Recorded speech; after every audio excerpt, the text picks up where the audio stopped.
শেরপুরের নকলায় কাদামাখা অবস্থায় মোহাম্মদ মুন্নাস আলী নামের এক ভ্যানগাড়ি চালকের মরদেহ উদ্ধার করেছে পুলিশ। আজ সোমবার সকাল অনুমান 10:30টার দিকে উপজেলার পাঠাকাটা ইউনিয়নের পাঠাকাটা কান্দাপাড়া এলাকার বাঘমারি বিল থেকে ওই মরদেহ উদ্ধার করা হয়।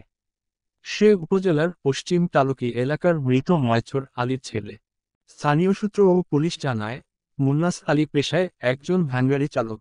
সে গতকাল বাড়ি থেকে ভ্যানগাড়ি নিয়ে বের হয়, পরে আর বাড়ি ফিরেনি।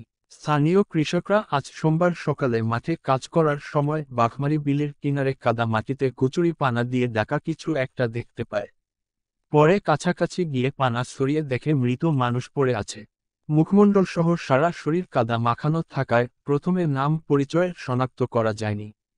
স্থানীয়রা পুলিশকে সংবাদ দিলে ঘটনাস্থলে পুলিশ আসে। মুহূর্তের মধ্যেই সংবাদটি ছড়িয়ে পড়লে নাম ঠিকানা শনাক্ত যায়। পুলিশ মুন্নাস আলীর মরদেহ উদ্ধার করে সুরতহাল প্রস্তুত করেন।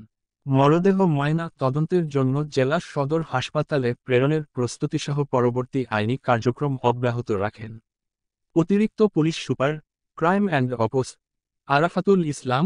অতিরিক্ত পুলিশ সুপার, সদর সার্কেল, মোহাম্মদ সাইদুর রহমান। নকলা থানার ভারপ্রাপ্ত কর্মকর্তা মোহাম্মদ আব্দুল কাদের মিয়া। পুলিশ পরিদর্শক, তদন্ত, মোহাম্মদ শফিকুল ইসলাম শফিক ঘটনাস্থল পরিদর্শন করেছেন।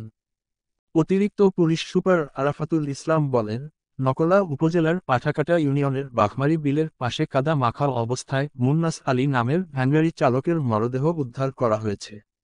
পরবর্তী আইনি কার্যক্রম প্রক্রিয়াধীন রয়েছে। একটা লাশ কিছুক্ষণ আগে পেয়েছি। প্রাথমিকভাবে তাকে পরিচয় শনাক্ত করা হয়েছে। আমরা পরবর্তী যে আইনগত ব্যবস্থা, এটা তদন্ত অব্যাহত আছে এবং আইনগত ব্যবস্থা গ্রহণ করা হচ্ছে। আমরা আশা করছি খুব শীঘ্রই এটার জট খুলতে পারব।